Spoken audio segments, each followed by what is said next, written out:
I'm Sarah Williamson, and this is Going Long with FCLT Global. On this show, you'll learn what it means to be long-term from the top minds in global business and investing.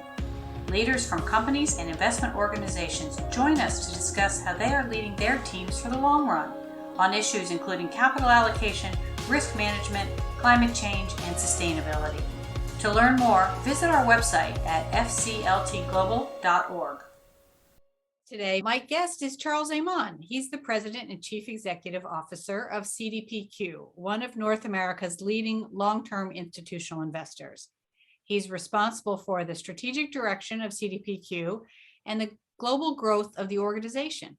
Before joining CDPQ in February of 2019, Charles worked for nearly 20 years at Scotiabank and Scotia Capital. CDPQ has been a member of FCLT since our founding in 2016. So thank you, Charles, very much for joining me today. Thank you for having me. So just to start with, for our listeners who don't know CDPQ as well, could you describe your objectives, both in terms of the financial return that you need to achieve, as well as the role that you play in the Quebec economy? Sure. Well, if you start with who we are, so we're the second largest pension fund in the country, one of the largest in the world. So we've got, give or take, about 400 billion of assets under management. And two things I'd like to point out. The organization has actually undertaken an expansion worldwide the last 10 years. So to give you a sense, our assets that are outside Canada used to represent about a third of our total assets 10 years ago. Today it would be 2/3. So we've deployed north of 200 billion in that period, and we've opened up 10 offices around the world. And I think one of the elements I would like to point out for people listening is our mandate, what we call our double mandate, which is kind of a distinct feature. And what does it do? Well, you kind of have two components. One is to provide returns for our depositors. And in terms of financial objectives there, Sarah, I would say, to meet the needs of our depositors, we need to achieve approximately 6% annual return. And there's a second component that is quite unique, is in that we contribute to the economic development of Quebec, as you rightly pointed out at the outset.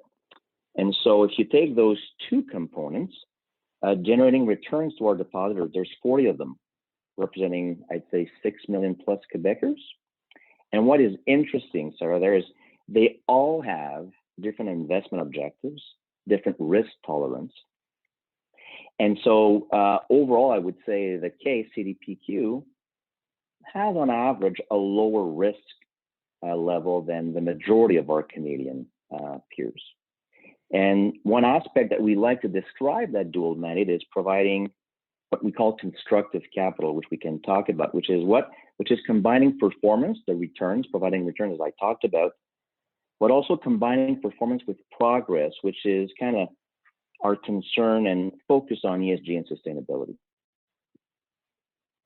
So tell us a little bit more about constructive capital, because that's very interesting. It's not just you've talked about the double bottom line, thinking about the Quebec economy, but also can you talk a little bit more about your philosophy? What does constructive capital mean? How is that more than just capital?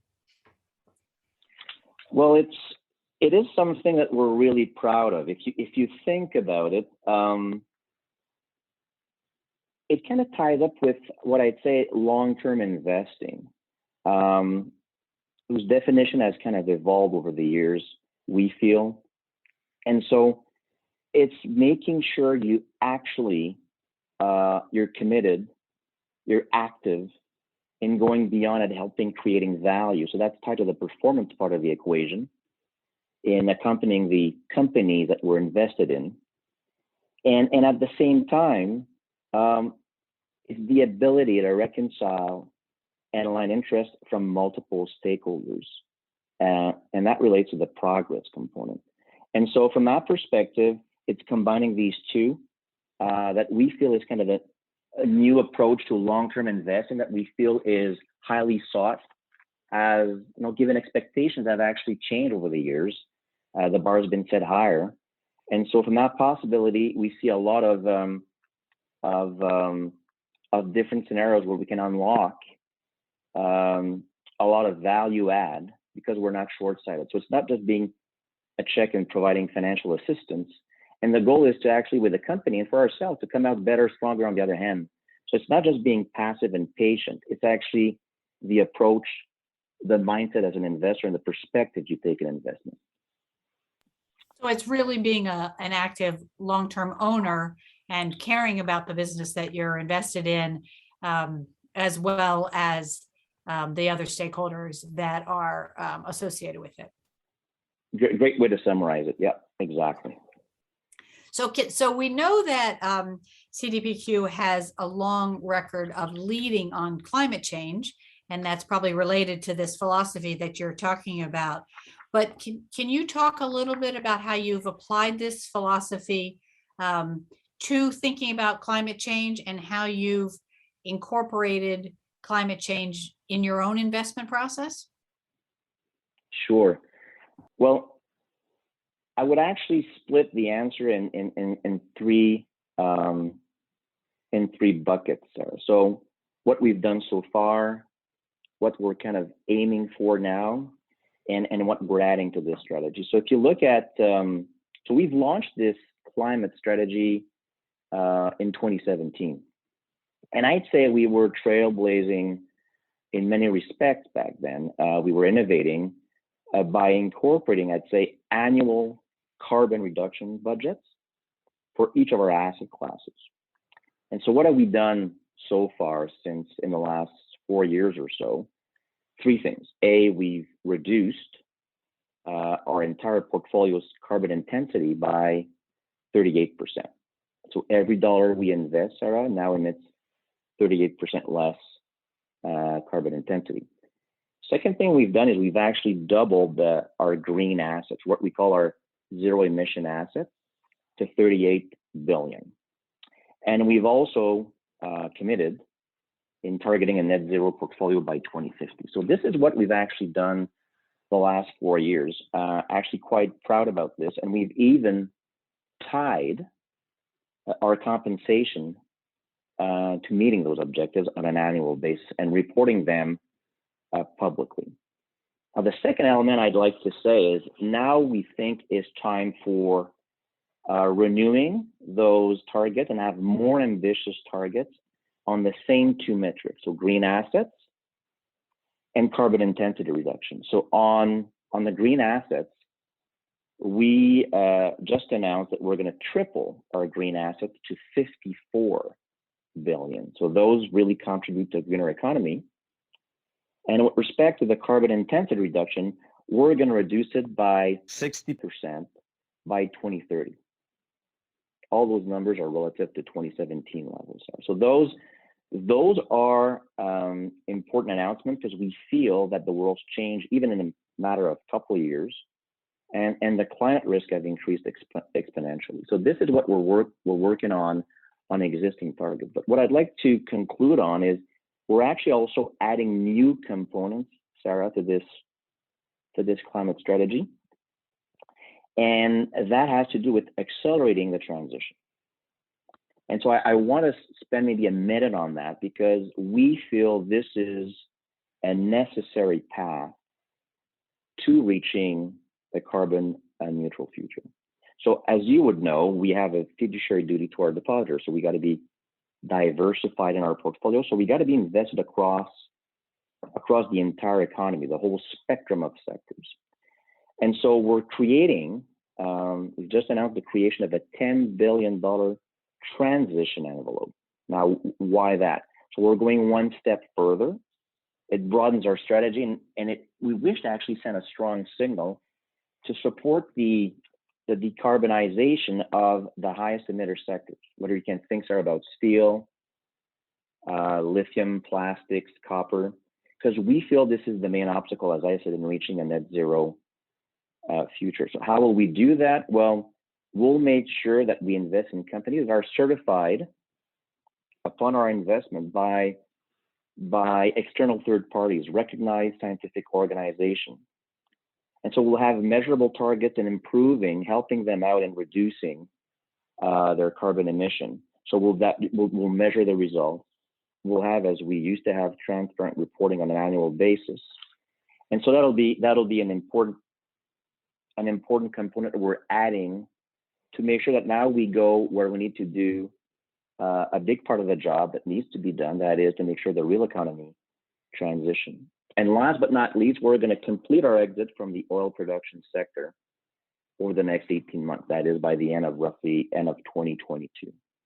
And by divesting this last 1%, because we had sort of done it in the last few years, we only had 1% of our total portfolio left in that oil production sector. Well, we wish to stop contributing to the increase in oil supply. Want to make sure we encourage the right strategies. We show the leadership in the face of the climate crisis, and actually help those players we feel are serious about transition and have credible platforms. And we've actually done it with numerous players in the industry. That's really interesting, and I like the way you've divided into those three parts. As we think about, if we dive a little more deeply into the third part, the taking on the tough assets, if you will, and transitioning them. As you know, there's a fear or concern in the world that there are many investors that are not doing that the way they're going to get to net zero or something similar is by passing those assets off to weaker hands. And it sounds like what you're doing is you've come up with a structure to lean into that.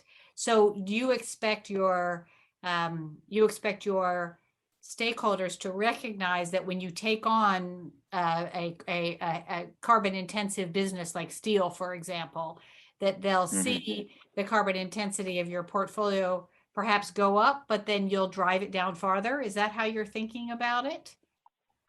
Well, you got right some of the principles there. I mean, I completely agree. What you've described is actually the fear of greenwashing, or even worse, what we refer now to brown spinning. That is, people get rid of their higher emission assets and they end up in the wrong hands. And guess what? For example, public companies might be subject to that regulation, but they may look cleaner 5 years down the road, but we're no better off selectively. Obviously, there's going to be a bit of education to do, because that envelope, that transition envelope, is going to be key. If you think about it, why we have this third component to our strategy, Sarah, as we keep progressing on green assets and reducing carbon intensity, at some point you end up where it's the law of diminishing returns. You could have a completely green portfolio, but you're not accomplishing as much as you could potentially by helping the real economy keep pace with that. So if you think about it, the transition will help, the transition envelope will help in that regard. And you're right. If you think about it today, I talked about greener assets, but 3/4 of our total $400 billion portfolio, is actually zero, that is green assets, or low emission assets. So there's less room to grow from uniquely that perspective. And we feel that we're at this stage now where, as I kept saying, people have a lot of commitments that are being thrown out there to being net zero by 2050, but you just can't get there with the first two components. You really got to dig in there and do the dirty job. And actually, I hope that our stakeholders will perceive something there. That is, even as you push for things that would be considered renewables, wind farms, for example, Sarah. Well, what gets into in there? You need to have steel, you need to have copper, you need to have plastic. So fact matter is, we may all feel good when we're doing a deal in renewables or wind farm, but the reality is, the only way to reach collectively a net zero future is to have greener steel, greener cement, greener plastic. And so we got to get in there, because that's actually what will be moving the needle and get us to the finish line. So from that perspective, we feel that this envelope, people will actually measure not where we come in on an absolute basis and we'll track that separately, but actually look at the delta of improvement, which we'll track with those companies. That makes a lot of sense. And then presumably also by having companies, by taking those companies through that transition from, say, traditional steel to greener steel or whatever it may be, you're both adding value to the environment, but also adding value to that company and that portfolio, because those products will be more in demand in the future. Is that fair? Bullseye, as we say, bang on. I mean, otherwise these sectors, what will happen is, without helping them transition, they will see themselves impaired because they'll see, shareholders or investors exiting their industries. They'll see a higher cost of capital, so less in a position to correct course. And the hope there is actually that you actually re-rate the multiple of those investments and make a good return on it, because we got to be also honest about something. If there's huge inflows of capital coming into ESG, as we've seen record on record, this is also inflationary by definition. So we got to be disciplined about all of that. So it's a matter of doing great while doing good, is the way I would put it. Yeah. No, that makes a lot of sense.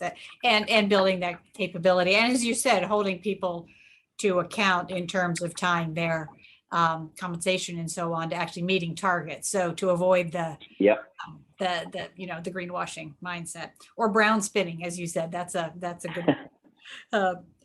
So shifting gears a little bit, I know that you did some interesting things in the face of COVID-19. Obviously, it's not over yet. Hopefully, Nope. At some point here, we're still, slogging through it. But can you think about or explain to us how you responded to COVID-19 and what your long-term investment strategy did in reaction to the pandemic?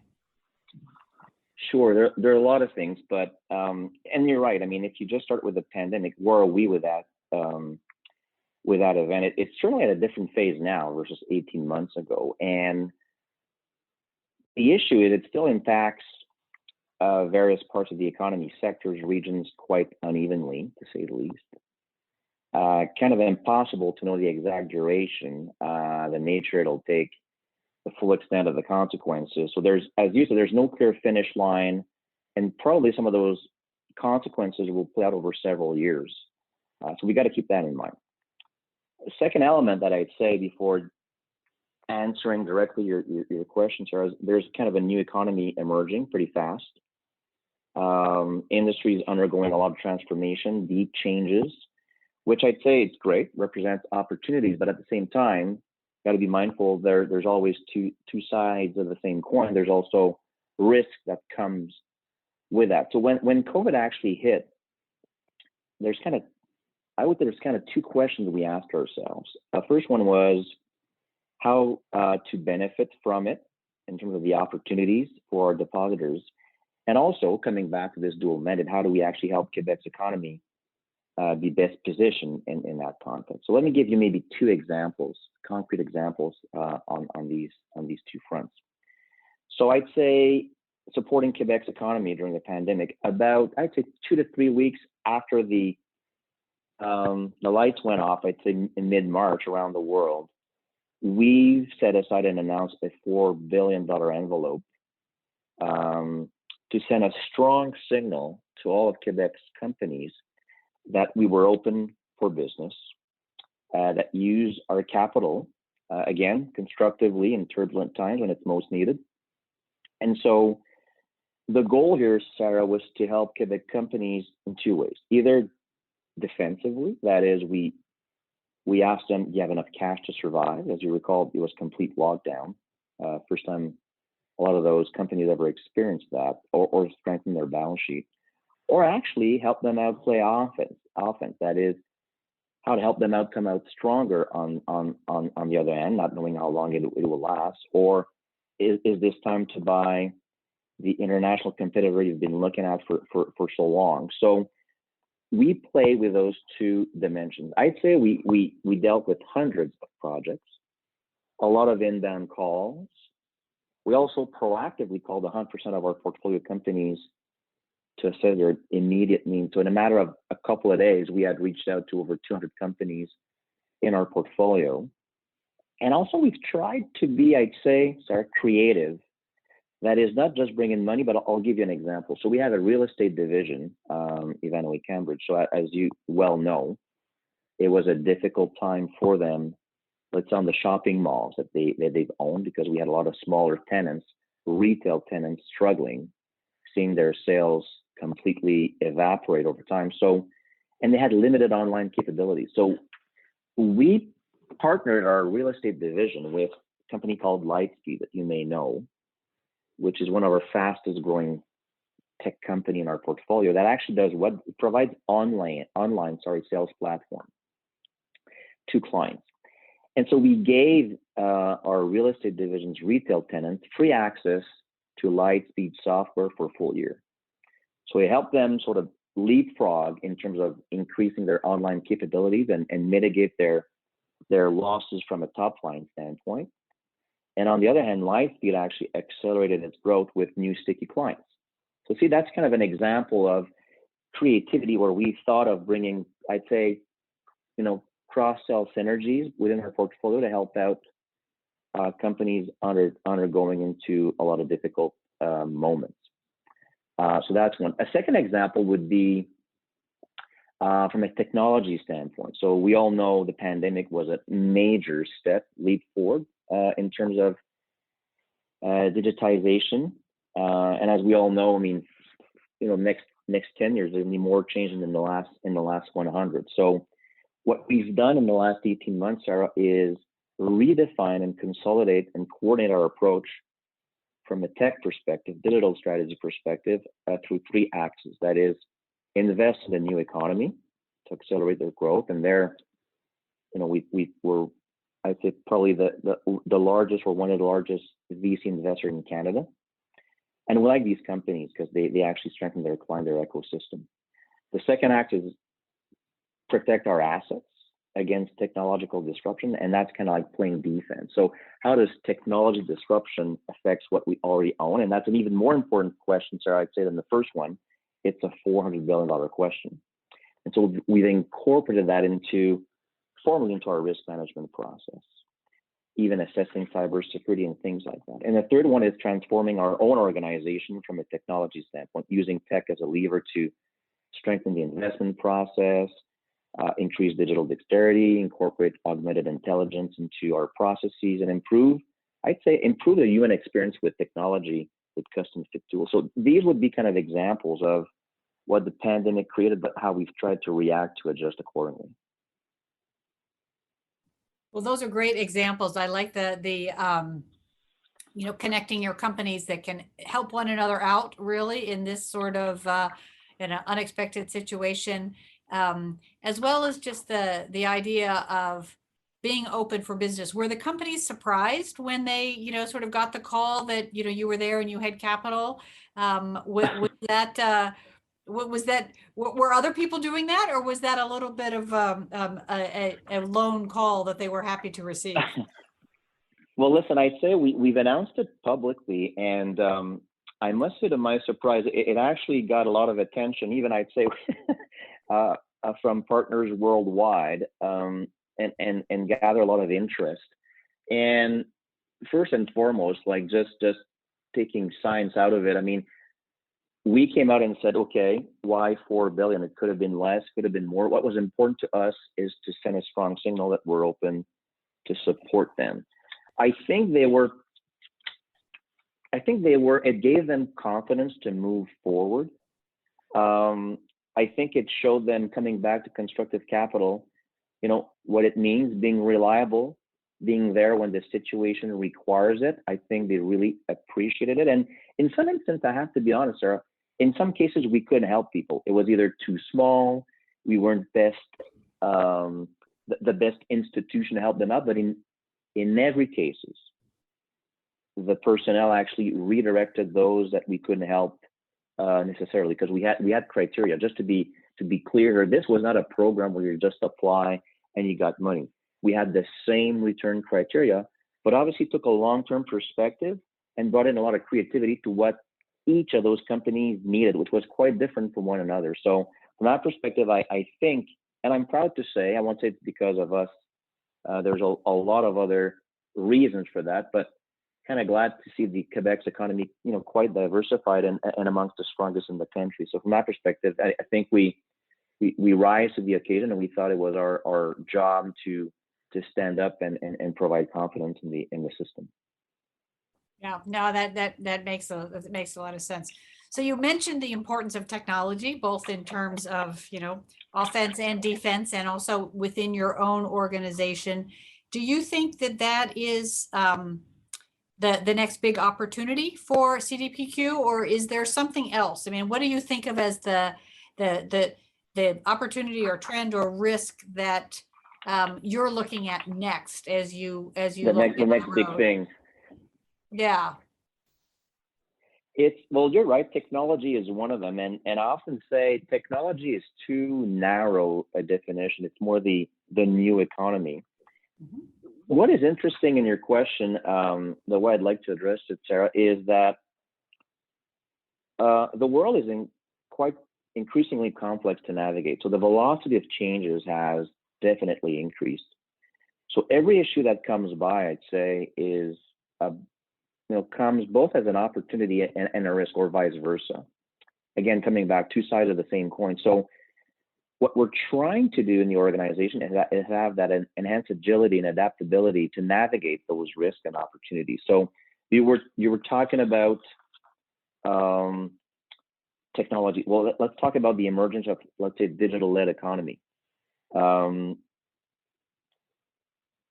There's risk there. I'll talk about, for example, cybersecurity.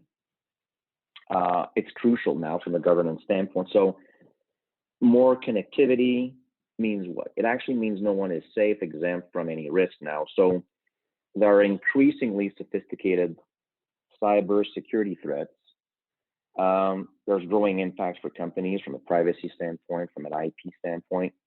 And I'm not even sure that there's enough awareness collectively on these issues. And why I'm talking about that is, you look at ourselves, we're one of the top 3 infrastructure investors in the world. So why I say that, we all know critical infrastructure are unique targets for cyber attacks. And I don't mind saying we were actually invested in the company that got a lot of press recently, Colonial Pipeline in the US. That was the largest cyber attack on an oil infrastructure in the history of the US. We're one of the shareholders there. The company was actually very well prepared, and it avoided, important consequences. But what we realize is you can't prevent an attack. It's not a matter of if, it's more a matter of when. And we're invested in 6,000 companies. So we're now incorporating a risk assessment in all of our companies that we invest in. Now, that's the risk. But if you flip it, there's an opportunity as well.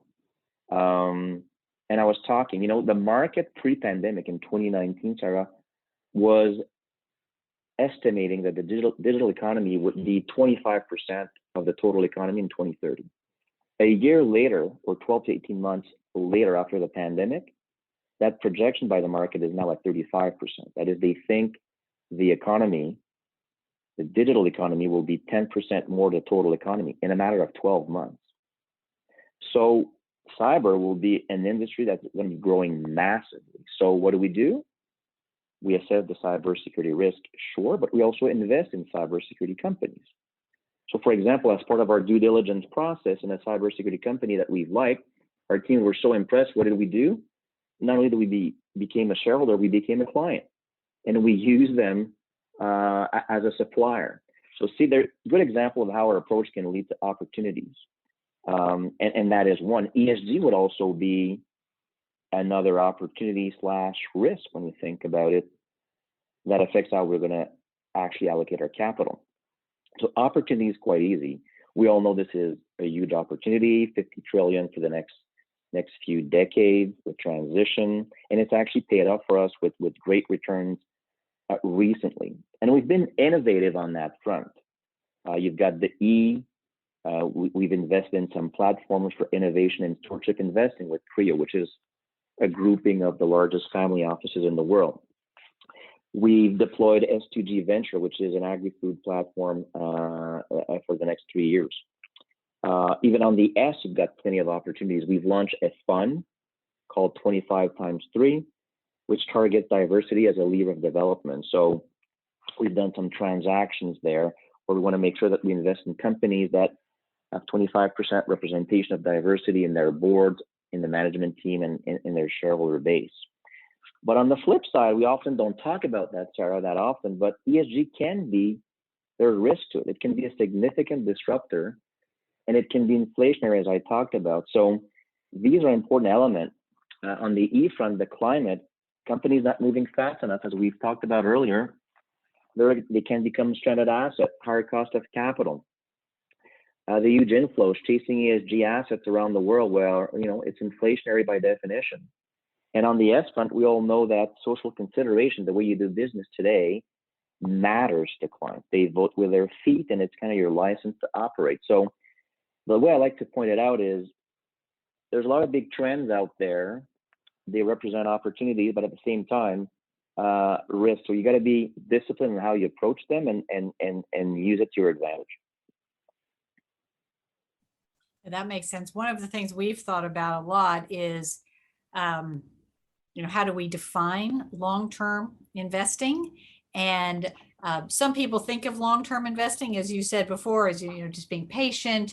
But really, it's about being agile, and it's about thinking about a future-oriented. It's investing for the future rather than the past, with that ability to perhaps go against the crowd when liquidity dries up or people hide or whatever it might be. And how do you think you define long-term investing? And do you think there's one of these issues that will really be the driver of it over the next decade? I mean, is it climate? Is it cybersecurity? Is it technology? Or is it really much more of this idea of being agile? I mean, how do you define long-term investing?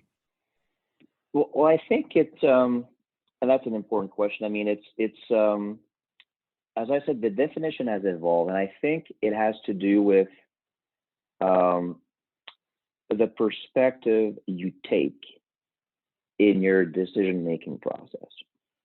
As I said, not about just being passive and patient, not about just a number of years.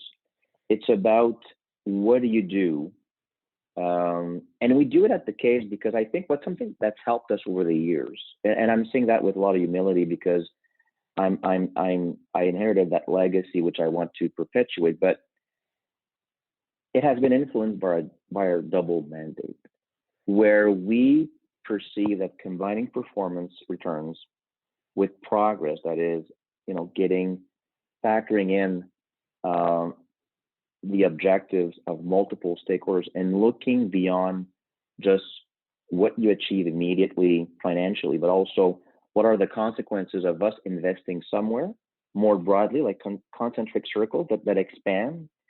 You actually get a lot out of it. And it may sound motherhood, but the reality is, in today's world, I think people looking for capital, partners looking for capital, are looking for that. They're looking for that distinction where they can actually know they're going to get more than what it says on the website. That you can actually, the proof's in the pudding. We're going to stand by our principles, and actually, not only do we push companies to a higher standard, Sarah, it's self-reinforcing. We also push ourselves to a higher standard. We share knowledge, we gather knowledge from these companies, and together it's kind of a journey. We try to pollinize that in the rest of our portfolio. So it's more a journey than a final destination. But I think this is how long-term investing, in my mind, is actually evolving. And the reality is, we think that approach brings us unique opportunity that we may not see otherwise. So from that perspective, that's something we're really proud and want to anchor our brand and approach on.